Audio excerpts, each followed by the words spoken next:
আমাদের বিরোধী দলের বন্ধুরা অনেক সময় এমন এমন বক্তব্য রাখছেন যার প্রসঙ্গে দু একটি কথা না বললেই নয়। মাননীয় স্পিকার, তারা এই বাজেটকে একটা আকাশ কুসুম কল্পনা হিসেবে আখ্যায়িত করেছেন। তারা বলছেন যে এই বাজেটে কোনো পরিকল্পনা নেই, ভবিষ্যতে এটা বাস্তবায়ন করা সম্ভব হবে না।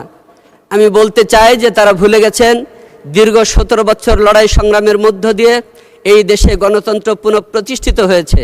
আমাদের নেতা তারেক রহমান অনিচ্ছাকৃত প্রবাস জীবন থেকে ফিরে এসেই বাংলাদেশের মাটিতে পা রেখে সেদিন বলেছিলেন আই হ্যাভ এ প্ল্যান, এবং পরবর্তী সময়ে তিনি সমগ্র বাংলাদেশের মানুষকে একত্রিত করে এই দেশটা গড়বার প্রত্যয় ব্যক্ত করে বলেছিলেন উই হ্যাভ এ প্ল্যান। আজকে সেই সুযোগ এসেছে জাতির সামনে, যে কারণে আমাদের নেতা জনাব তারেক রহমান একটা পরিকল্পনা উপস্থাপন করেছেন মাননীয় অর্থমন্ত্রীর মধ্য দিয়ে। সম্মানিত স্পিকার মহোদয়, আমি বলতে চাই যে আজকের এই বাজেট শুধু একটা টাকা পয়সার হিসাবের বিষয় নয়, এটা একটা কৌশল, যেটাকে আমাদের মাননীয় অর্থমন্ত্রী বলেছেন 3R কৌশল, যা প্রথম বছরে রিকভারি এবং স্টেবিলাইজেশন, যেটা 1 বছরের মধ্যে করা হবে। এরপরে আগামী 3 বছরের মধ্যে রাজস্ব ব্যবস্থার সংস্কার, বিনিয়োগ ও বেসরকারি খাতের উন্নয়ন, আর্থিক খাত পুনর্গঠন ইত্যাদি সক্ষমতা অর্জনের জন্য এই অর্থনীতিকে একটা রিস্টোরেশনের মধ্যে নিয়ে আসবেন, সেই কৌশল হিসেবে এটাকে উপস্থাপন করেছেন। এবং আগামী 5 বছরের মধ্যে আমাদের এই দেশের অর্থনীতি রিকনস্ট্রাকশন হয়ে যাবে, সেই পরিকল্পনা ঘোষণা করা হয়েছে এই বাজেট উপস্থাপনের মধ্য দিয়ে। মাননীয় স্পিকার, সুতরাং বিরোধী দলের বন্ধুদের বলবো বাজেটকে শুধু অঙ্কের হিসেবে না দেখে এই বক্তৃতার মধ্যে যে পরিকল্পনাগুলোর কথা রয়েছে সেগুলোকে একটু বিশ্লেষণ করে দেখবেন দয়া করে।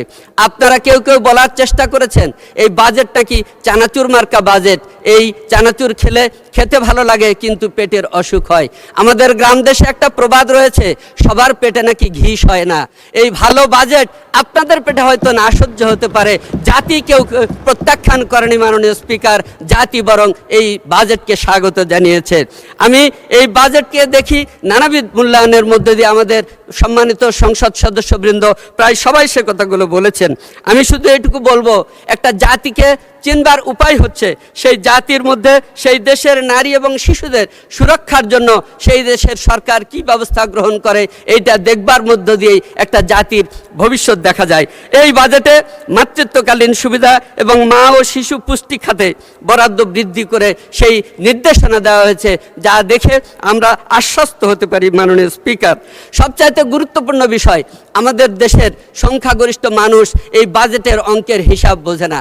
তারা চায় বাজারে গেলে যেন সস্তায় পণ্য কিনতে পারে, বাজেট ঘোষণার পরের দিনে যেন সব জিনিসের দাম হু করে বেড়ে না যায়। সেই কারণেই মাননীয় অর্থমন্ত্রী নিত্য প্রয়োজনীয় 60টি দ্রব্যের উপর থেকে যে কর প্রত্যাহার করেছেন, কমিয়ে দিয়েছেন, যার ফলে বাজারে কোনো জিনিসের দাম বাড়ে নাই, সাধারণ মানুষ স্বস্তির নিঃশ্বাস ফেলেছে। তারা এই বাজেটকে স্বাগত জানাচ্ছে। চায়ের স্টলে, হাটে ঘাটে মাঠে সর্বত্র এই বাজেটের প্রশংসা হচ্ছে। মাননীয় স্পিকার, আমি বলতে চাই যে দীর্ঘদিন পরে সরকারি কর্মকর্তা কর্মচারীদের জন্য জাতীয় বেতন স্কেলের ঘোষণা দেওয়া হয়েছে এই বাজেটের মধ্য দিয়ে। এইটা তো বাজারের সাথে সঙ্গতিপূর্ণ, সামঞ্জস্যপূর্ণ অবস্থায় যেন মানুষ অর্থনৈতিকভাবে ভালো থাকতে পারে, স্বাবলম্বী থাকতে পারে, সেদিকে লক্ষ্য রেখে এই নতুন স্পেস স্কেলের ঘোষণা দেওয়া হয়েছে। মাননীয় স্পিকার, আমি এই বাজেটে আর দু একটা কিছু করা যেত বলে মনে করছি, যেটা মাননীয় অর্থমন্ত্রীর দৃষ্টি আকর্ষণ করে একটু প্রস্তাব রাখতে চাই। উনি খেতাবপ্রাপ্ত মুক্তিযোদ্ধাদের মাসিক সম্মানী ভাতা 5,000 টাকা বৃদ্ধি করার প্রস্তাব দিয়েছেন। আমি মনে করি বীর মুক্তিযোদ্ধারা আমাদের দেশের সম্পদ। এটা শুধু খেতাবপ্রাপ্ত মুক্তিযোদ্ধা নয়, সকল প্রকৃত মুক্তিযোদ্ধার জন্য বাড়ানো দরকার। এই প্রস্তাব রাখছি মহান জাতীয় সংসদে।